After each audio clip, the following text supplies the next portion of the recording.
تعالى وبركاته. أعوذ بالله من الشيطان الرجيم. بسم الله الرحمن الرحيم. الحمد لله رب العالمين، نحمده ونستعينه ونستغفره ونعوذ بالله من شرور أنفسنا ومن سيئات أعمالنا.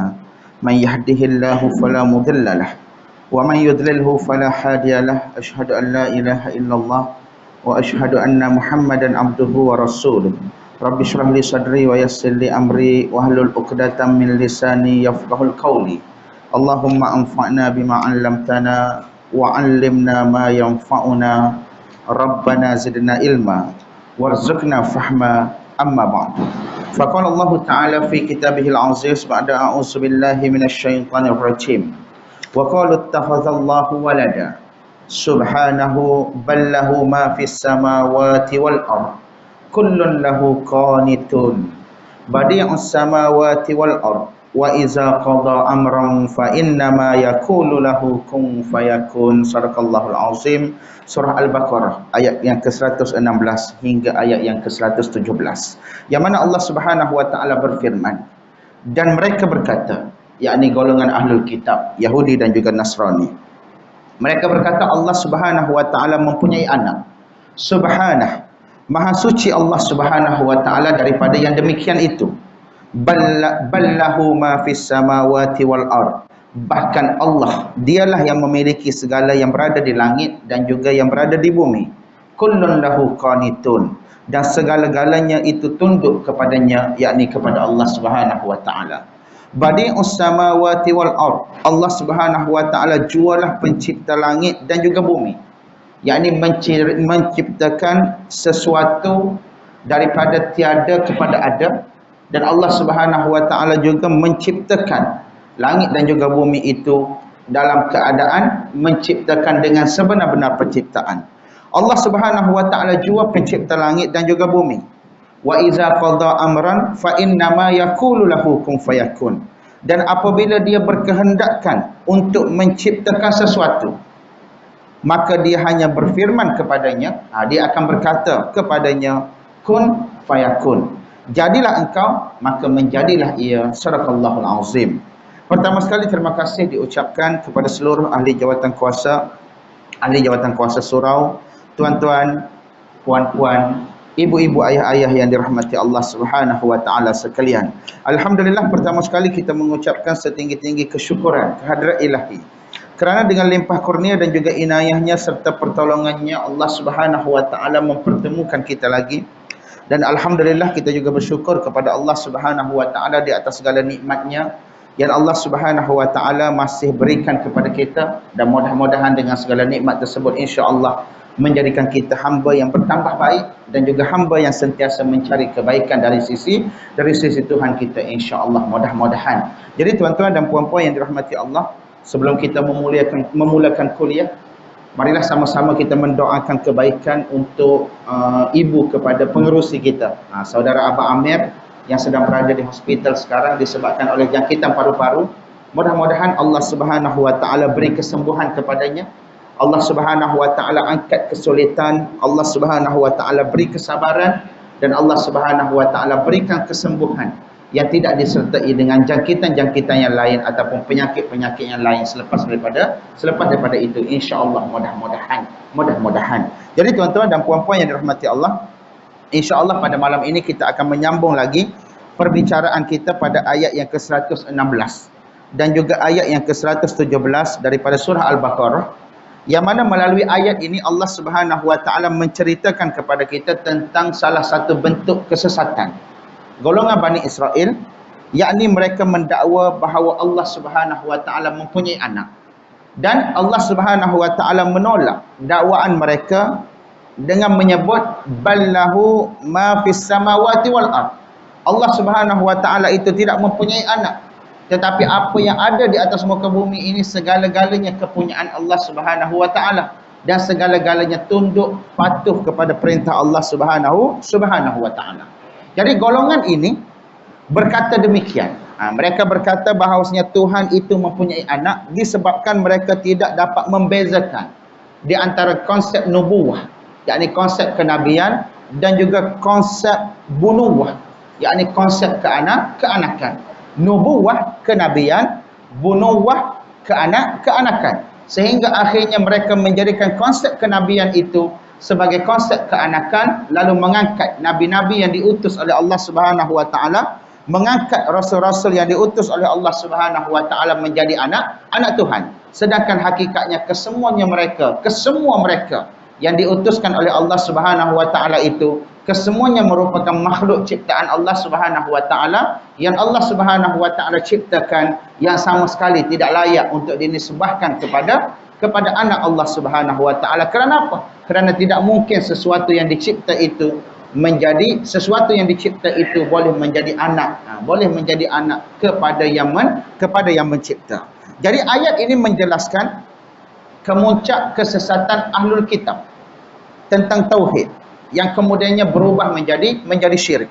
Pada peringkat awal mereka hanya tersesat, tapi kesesatan mereka itu membawa kepada kesyirikan, sehingga mereka menjadikan anak-anak Tuhan yang mereka dakwa itu sebagai sembahan. Bahkan sebahagian daripada pegangan ahlul kitab, seperti mana yang dipegang oleh golongan Kristianiti, mereka mempercayai bahawasanya salib yang mempunyai lambang Jesus Christ itu mempunyai karamah-karamah yang tertentu dan juga mempunyai kemuliaan-kemuliaan yang tertentu, sehingga mereka menyembahnya.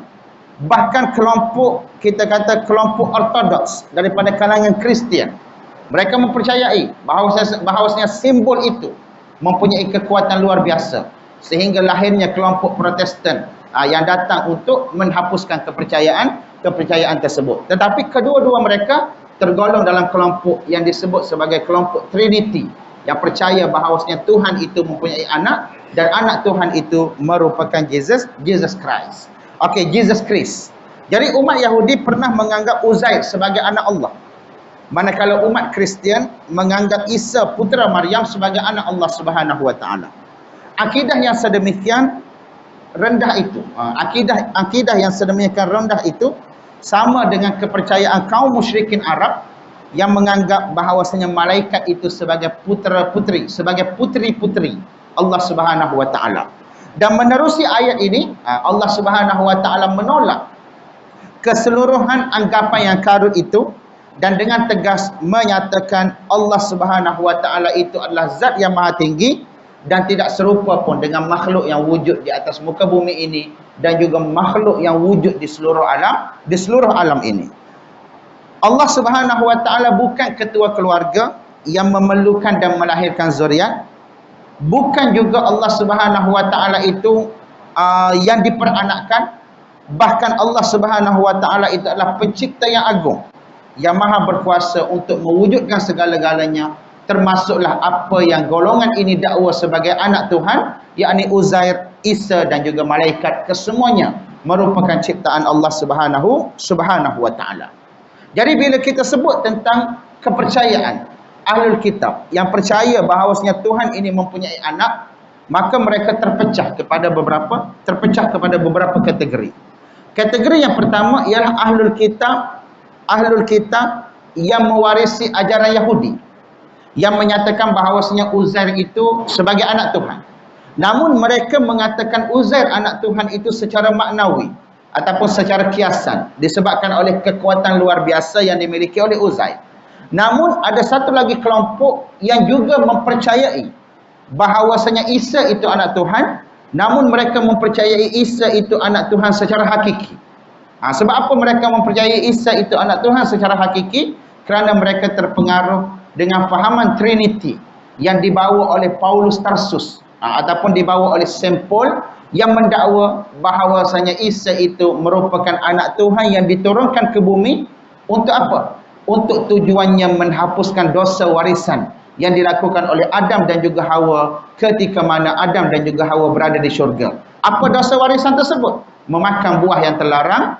Lalu disebabkan oleh dosa tersebut, maka akhirnya keseluruhan anak cucu cici Adam dianggap berdosa, sehinggalah anak Tuhan yang bernama Jesus Christ itu, rohnya ditiupkan ke dalam rahim Maryam, kemudian dilahirkan sebagai manusia, datang untuk menebus dosa warisan itu di tiang salib. Dan apabila dia disalib, maka di situ bermulalah penghapusan dosa warisan secara beransur-ansur, kemudian perlu dibaptis untuk menghapuskan saki-baki dosa warisan yang ada, dengan tujuan untuk mensucikan anak-anak Kristian yang baru dilahirkan di atas muka bumi, yang dianggap sebagai perbuatan yang dimulakan oleh John the Baptist. Dan mereka menganggap John the Baptist itu adalah Nabi Yahya alaihi salam, sedangkan hakikatnya keadaan itu berbeza dengan apa yang diwarisi dalam sejarah nabi-nabi yang kita fahami dalam kalangan umat Islam. Okey, maka di situ. Jadi dua kelompok ini, yakni kelompok Yahudi yang percaya Uzair anak Tuhan secara maknawi ataupun secara kiasan, itu satu bab. Manakala satu bab yang lebih besar, golongan Kristian yang mempercayai bahawasanya Isa ataupun Jesus Christ itu merupakan anak Tuhan secara hakiki, seperti mana mereka mempercayai bahawasanya Zeus yang merupakan Tuhan kuno bagi orang-orang Rom mempunyai anak yang bernama Hercules, disebabkan hubungan terlarang di antara Zeus dan juga manusia. Lalu lahirlah anak Zeus yang bernama Hercules. Jadi mereka adaptasi kepercayaan itu, ke dalam agama Kristian, sehingga akhirnya agama Kristian menerima bahawasanya Jesus Christ itu merupakan anak Tuhan yang dihantar ke muka bumi. Sedangkan hakikatnya kesemua perkara itu adalah bercanggah dengan konsep tauhid yang dibawa oleh Nabi Muhammad sallallahu alaihi wasallam, yang dibawa sendiri oleh Nabi Isa alaihi salam, dan juga konsep tauhid yang dibawa oleh Uzair alaihi salam, yang juga dianggap sebagai salah seorang nabi yang mereka angkat dan mereka tinggikan kedudukan sebagai anak Tuhan. Jadi sebuah artikel yang ditulis oleh Datuk Yusof Zaki. Datuk Yusof Zaki ni dia orang Kelantan. Dia salah seorang pengarang yang prolific dan dia banyak mengarang artikel-artikel, terutamanya dalam majalah Pengasuh, menjelaskan tentang kepalsuan akidah ini. Dan kita perturunkan di sini untuk dimanfaatkan dengan lebih luas. Apa kata dia? Dia kata akidah Trinity ataupun akidah yang dinamakan sebagai taslith. Taslith ni bermaksud Trinity. Adalah akidah daripada ciptaan dan campur aduk sampul pengasas sistem gereja yang kekal sehingga ke hari ini. Siapakah sampul tu? Kita baca sampul itu dalam buku yang bertajuk Penuhanan Jesus, Bagaimana Falsafah dan Batiniah Berperanan ke Atasnya. Ini salah satu buku yang membahaskan tentang ajaran Kristian, tentang bagaimana Kristian itu boleh menjadikan Isa itu sebagai anak Tuhan ataupun Jesus itu sebagai anak Tuhan. Cuma kita ambil secara ringkas biodata ataupun pengenalan sampul itu sendiri yang merupakan tokoh yang membawa masuk ajaran taslis ataupun ajaran Trinity dalam kepercayaan Bani Israel yang beragama Nasrani, sehingga akhirnya berubah menjadi agama yang dinamakan sebagai agama Kristian. Okey. Jadi Paul of Tarsus turut juga dikenali dengan nama panggilan Paul the Apostle, yakni Rasul Paulus, dalam sebutan masyarakat Kristian di Nusantara. Di Indonesia dia sebut Rasul Paulus lah, kerana mereka menganggap Paulus itu sebagai seorang manusia yang agung, seorang manusia yang suci. Adalah merupakan seorang individu yang sangat berpengaruh dalam ajaran agama Kristian. Memiliki 13 surat yang dinisbahkan kepada dirinya seorang daripada keseluruhan 21 surat yang ada dalam Perjanjian Baharu ataupun disebut sebagai The New Testament, yang dianggap sebagai satu bahagian daripada Bible yang ada. Bible ni dia terbahagi kepada dua bahagian. Satu Old Testament yang dianggap sebagai kitab yang diturunkan kepada Nabi Isa, manakala Perjanjian Baharu ataupun New Testament pada satu bahagian yang lain merupakan satu bahagian yang diturunkan kepada Nabi Isa alaihi salam. Okey, itu kita sebut secara ringkas. Individu ini adalah merupakan seorang individu yang sangat-sangat penting untuk diteliti dan dikaji bagi sesiapa yang ingin memahami intipati ajaran Kristian ataupun mengikuti perkembangan doktrin-doktrin, iaitu ajaran-ajaran yang terkandung di dalamnya. Jadi berkaitan perihal diri dia ataupun berkaitan tentang diri dia, Paul ni ataupun Paulus tadi ni, dia ada memasukkan mengenai diri dia dalam dua suratnya, iaitu surat yang kedua kepada jemaah di Korintus dan surat kepada jemaah di Filipi, yang menyatakan bahawa dirinya adalah seorang individu yang lahir daripada kalangan orang-orang Ibrani ataupun orang-orang Hebreus, dan juga merupakan Bani Israel. Apa dia sebut tuan-tuan dan puan-puan yang dirahmati Allah? Dia kata apa? Dia kata adik Hebrews, so am I. Adik Israelites, so am I. Adik descendant of Abraham, so am I. Dia kata adakah mereka itu orang Ibrani? Aku pun orang Ibrani. Adakah mereka itu orang Israel? Maka aku pun orang Israel. Dan adakah mereka itu keturunan Abraham, yakni keturunan Ibrahim alaihissalam? Lalu dia kata aku pun keturunan Ibrahim. Dia mendakwa bahawasanya diri dia itu merupakan orang Ibrani. Orang Ibrani ini merupakan orang yang menggunakan bahasa yang orang Yahudi guna pada hari ini.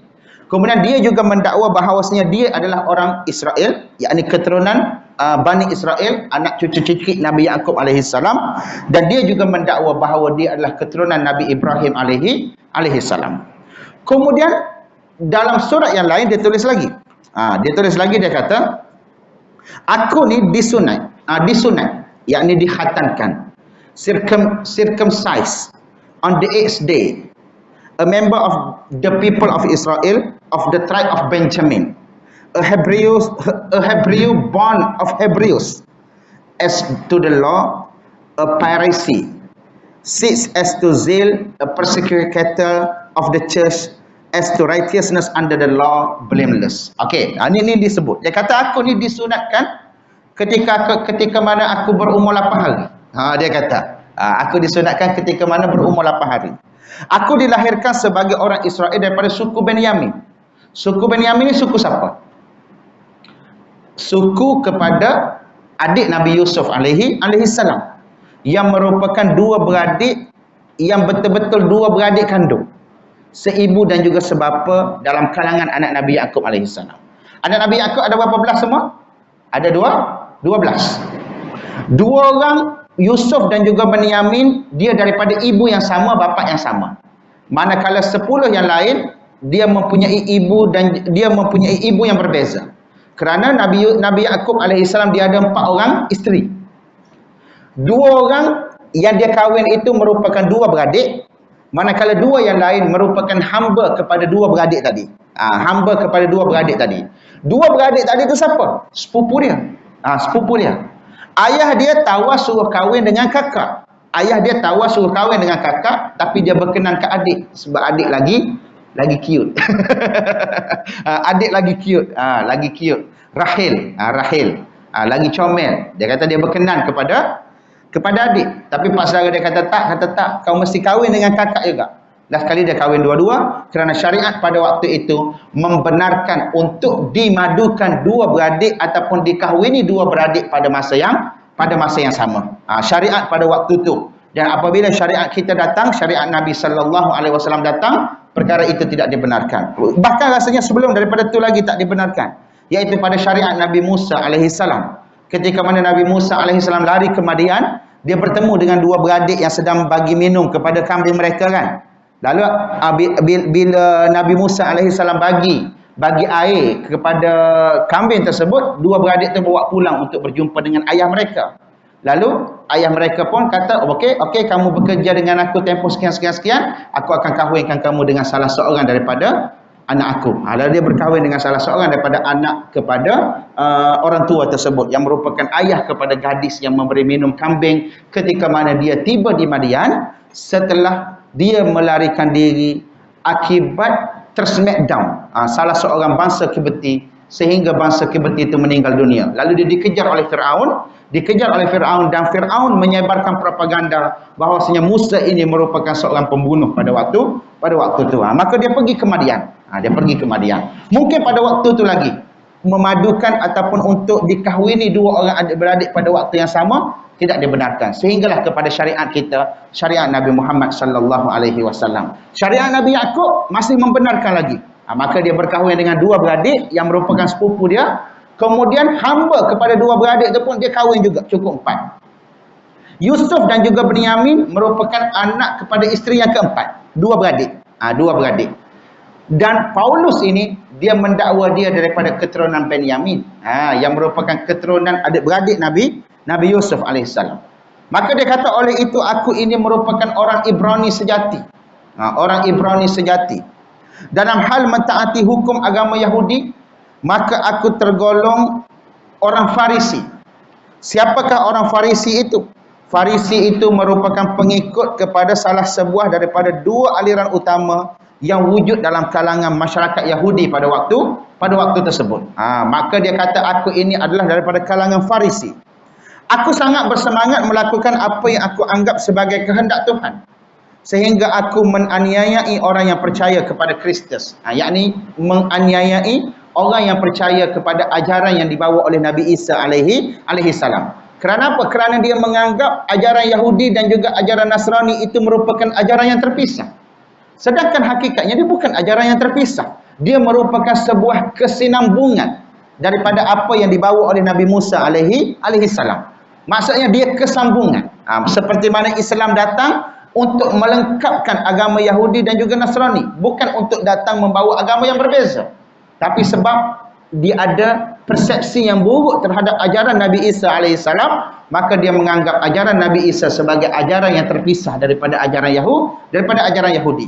Lalu mereka bertindak memusuhinya sehingga mereka melancarkan propaganda, mereka melancarkan kita kata kempen untuk menolak Nabi Isa alaihissalam, difitnah dan sebagainya, sehingga dibawa kepada pembesar pada ketika itu. Lalu pembesar pada ketika itu mengarahkan supaya Nabi Isa alaihissalam dihukum, sehingga mereka menganggap bahawasanya Nabi Isa itu disalib. Sedangkan dalam sejarah Islam tak disebut Nabi Isa alaihissalam itu disalib, kerana Nabi Isa alaihissalam itu ditukarkan wajah seseorang yang lain bersamaan dengan wajah Nabi Isa, lalu orang itu yang disalib, bukannya Nabi Isa alaihissalam yang disalib. Tapi mereka percaya bahawasanya yang disalib itu adalah Isa ataupun Jesus Christ menurut kepercayaan mereka. Jadi dia kata, aku sangat bersemangat untuk melakukan apa yang aku anggap sebagai kehendak Tuhan, sehingga aku menzalimi orang yang percaya kepada Kristus. Jika orang boleh kembali kepada Tuhan dengan mentaati perintah Taurat, maka aku sudah melakukan semua perintah itu, kata Paulus. Jadi jika diperhatikan dalam surat kepada jemaah di Filipi, yang kita bacakan tadi, Paulus bahkan turut menyatakan bahawa dirinya adalah salah satu daripada suku Benyamin, ataupun disebut sebagai tribe of Benjamin, yang merupakan salah satu daripada 3 suku Bani Israel yang masih wujud pada ketika itu. Selain itu, dia turut mengaku bahawa dirinya adalah seorang Farisi, iaitu pengikut kepada salah sebuah daripada 2 aliran utama yang wujud dalam kalangan masyarakat Yahudi pada waktu itu. Dan pada masa yang sama, Paulus turut mengakui bahawa dirinya merupakan penindas kepada gereja, yakni merupakan orang yang menentang gereja pada peringkat awal sebelum menyertainya pada kemudian hari. Lalu bila dia menyertai dia bawa doktrin dia pula ke dalam ajaran gereja, sehingga akhirnya doktrin dia menjadi doktrin yang tersebar pada ketika itu. Dan salah satu perkara yang masyhur serta tidak boleh diabaikan apabila berbicara tentang Paulus adalah berkenaan dengan dakwaan beliau tentang dirinya yang dikatakan pernah bertemu secara jaga ataupun pernah bertemu secara yaqazah. Yaqazah ni bertemu secara jaga dengan Jesus selepas ketiadaan baginda. Yakni dia anggap bahawasanya diri dia bertemu dengan Jesus Christ, walaupun pada waktu itu dia anggap Jesus Christ telah disalib di tiang salib. Okey, apa dia kata? Dalam perjalanannya ke Damsyik, yakni ke Syria, sebab dia Bani Israel ni dia duk main di keliling kawasan tu, ya tuan-tuan dan puan-puan yang dirahmati Allah. Dalam perjalanannya ke Damsyik, apabila dia sudah dekat dengan kota itu, tiba-tiba cahaya daripada langit memancar di sekeliling Saulus, yakni nama lama bagi Paulus. Dia jatuh ke tanah, lalu mendengar suara berkata kepadanya. Dia kata, Saulus, Saulus, mengapa engkau menzalimi aku? Lalu Saulus bertanya, siapakah kamu? Lalu suara itu menjawab, akulah Jesus yang engkau aniayai. Dan dalam surat pertama kepada jemaah di Korintus, Paulus ada membuat pengakuan sendiri bahawa beliau melihat Jesus, yang mana dia kata, last of all, as to someone untimely born, he Jesus appeared also to me. Dia kata yang terakhir sekali, kepada yang lahir bukan pada waktunya, yang lahir, yakni bukan pada waktu itu. Dia kata Jesus ataupun orang yang dianggap sebagai anak Tuhan itu juga menampakkan dirinya kepada aku pada waktu itu. Dan jika dibaca beberapa ayat sebelumnya, Paulus ada turut menyatakan bahawa antara individu lain yang terlebih dahulu pernah melihat Jesus secara jaga ataupun secara sedar, sepertinya selepas daripada kononnya kematian dan juga kebangkitan Jesus daripada kematian adalah Hawari yang 12 yang disebut sebagai the 12 Apostle, yang merupakan pengikut kepada Nabi Isa alaihissalam, yang Allah sebut dalam surah apa, surah Saf tu, Al-Hawariyun. Nahnu nahnu hawariyun. Apa ayat dia lupa dah, tuan-tuan dan puan-puan yang rahmati Allah. Jadi dia kata selain daripada dia, puak-puak ni awal-awal lagi dah nampak Nabi Isa itu secara jaga. Sedangkan dakwaan itu, tuan-tuan dan puan-puan yang dirahmati Allah, adalah satu dakwaan yang dianggap sebagai dakwaan yang karut. Untuk apa? Untuk dia memarketkan diri dia pada ketika itu, untuk membawa ajaran baru yang berbeza dengan ajaran yang dibawa oleh Nabi Isa alaihi salam. Jadi sampul, kita balik kepada kisah sampul tadi. Sampul ini adalah pengasas sistem gereja yang kekal sehingga ke hari ini. Dan akidah ini tak ada kena mengena dengan ajaran, dengan agama Allah yang diturunkan kepada para rasul yang sebenar. Bahkan akidah ini merupakan rekaan sampul semata-mata. Sampul dia bukannya seorang murid ataupun hawari kepada Nabi Isa alaihissalam, tetapi dia mendakwa dia adalah anak murid kepada Nabi Isa ataupun kepada Jesus. Sedangkan hakikatnya dia bukan daripada kalangan itu. Tapi bila dia dakwa, kemudian dia bawa pula hujah-hujah yang cukup meyakinkan. Terutamanya hujah yang dia bawa itu lebih kurang sama dengan kepercayaan masyarakat Rom pada ketika itu, yang percaya bahawasanya Tuhan boleh ada anak, seperti mana mereka percaya kepada dewa-dewa kuno mereka boleh berhubungan dengan manusia, lalu manusia itu melahirkan anak Tuhan seperti seperti Zeus yang berhubungan dengan manusia, mengadakan hubungan terlarang dengan manusia, lalu melahirkan anak yang bernama Hercules tu. Itu kepercayaan Rom kuno tu, tuan-tuan. Kalau kita duk baca, duk tengok dalam movie dalam movie Muhammad Saleh tu, sebenarnya dia masukkan juga kepercayaan kuno dia tu. Dia masukkan satu kepercayaan kuno, satu side untuk bagi tahu ini adalah kepercayaan, dan satu side lagi dia nak kutuk juga sebenarnya kepercayaan mereka. Dia nak kutuk percaya apa benda-benda yang sebegini. Kalau tuan-tuan tengok cerita Thor, Love and Thunder, tapi diharamkan di Malaysia sebab dia ada isu yang berkait dengan apa ke benda tu, yang berkait dengan hubungan perempuan dengan perempuan, lesbian, dan ada beberapa adegan yang tak senonoh yang wujud dalam filem tersebut. Kalau tuan-tuan tengok cerita tu, ni cerita orang muda sebenarnya ni, tapi kita nak ceritalah. Cerita tu dia tentang dewa. Dan ada cerita tentang bagaimana lepas daripada ni Hercules akan datang untuk membalas dendam kepada Thor kerana Thor telah menyakiti ayah dia Zeus.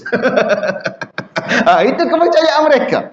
Jadi Paulus ni dia bawa kepercayaan ni ke barat, lalu orang-orang barat ataupun masyarakat Rom pada ketika itu mudah menerima apa yang dibawa oleh Paulus ini, sehingga akhirnya Kristian menjadi satu agama yang dominan di sebelah barat selepas daripada itu. Okey. Jadi sampul ini dia bukannya seorang murid ataupun hawari Nabi Isa alaihissalam yang menerima pengajaran daripadanya secara langsung, dan tidak pernah pun berjuang mengembangkan agama itu di permulaan kelahirannya. Malahan tidak pernah pun bertemu dengan Nabi Isa alaihissalam. Tapi sebab dia mempunyai dakwaan yang hebat dan menganggap diri dia seolah-olah wali, bertemu secara jaga dengan Nabi Isa alaihissalam, ada orang percaya benda tu, tuan-tuan dan puan-puan yang dirahmati Allah, sehingga akhirnya dia diangkat menjadi pemimpin gereja. Ketika berita kejadian Nabi Isa alaihissalam ditangkap dan dihukum salib sampai kepada dia di Tarsus, beliau tidak memperlihatkan sebarang reaksi, kerana pada saat itu beliau bukan sahaja belum lagi memeluk agama Kristian, malahan masih bersikap anti terhadap sesiapa sahaja yang menyebarkan ajaran-ajaran yang bertentangan dengan undang-undang suci Yahudi. Seperti mana yang dia tulis dalam surat dia tadi. Yang dia sebut, aku dulu menganiayai golongan-golongan gereja tu kan. Maknanya waktu tu memang macam tu.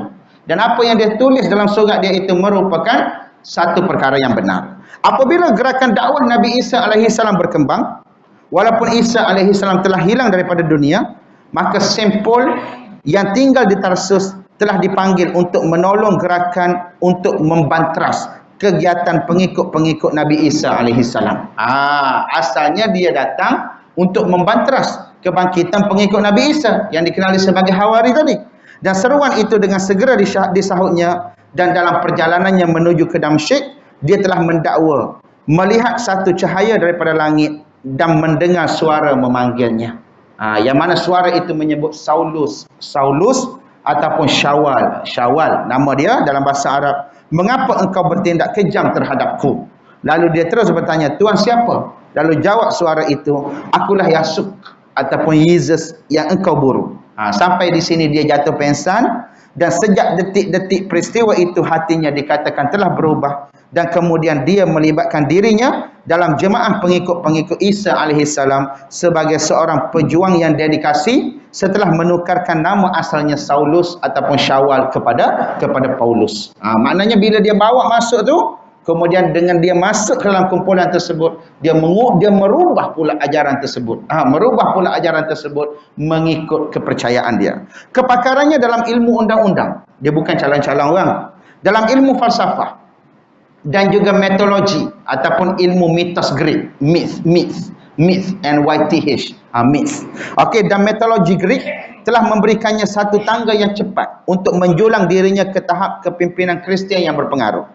Dalam masa sekejap sahaja dirinya telah dipandang berwibawa, membuat tafsiran-tafsiran akidah di kalangan pengikut-pengikutnya, dan dia dianggap sebagai pengasas gereja Kristian. Sedangkan pada zaman dakwah Nabi Isa alaihi salam tidak terdapat sebarang sistem gereja pun. Tu kepakaran dia ataupun kepintaran dia dalam mencari pengikut. Agar agama Kristian lebih diterima oleh umat Roman dan juga umat Greek pada ketika itu, yang kelompok Rom kuno, Saint-Paul membuat kompromi-kompromi yang berbahaya, melibatkan perubahan dasar akidah tauhid yang diperjuangkan oleh Nabi Isa alaihi salam. Huraian akidah yang baru ini telah dikandungkan dalam tulisan-tulisannya yang terkenal dalam kitab Injil dengan nama epistles, dan risalah-risalah ini telah dianggap oleh orang Kristian sebagai mempunyai kewibawaan yang setaraf dengan wahyu Allah. Dan ini yang disebut mereka mengubah isi kandungan kitab, lalu mereka mendakwa isi kandungan kitab itu datang daripada Allah Subhanahu wa taala. Saint-Paul telah menyalut Nabi Isa alaihi salam.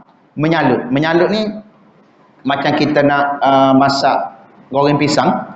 Kita salut pisang tu dengan tepung goreng pisang tu. Maknanya menyalut, memakaikan sesuatu lah pada tubuh Nabi Isa alaihi salam itu. Dia telah menyalut.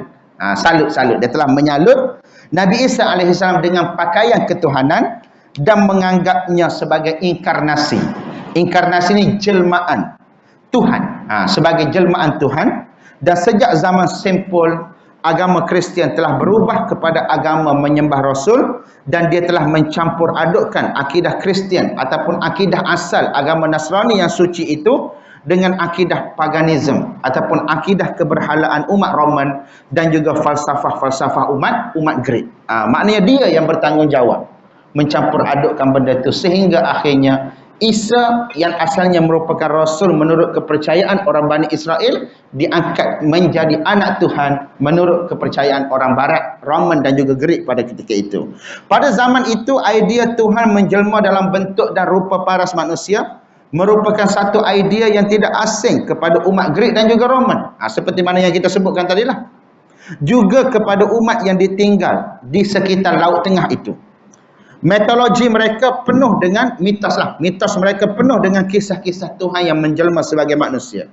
Oleh sebab itu, akidah baru yang diperkenalkan oleh Paulus yang menggambarkan Isa sebagai Tuhan menjelma dalam rupa paras manusia itu amat mudah diterima oleh mereka.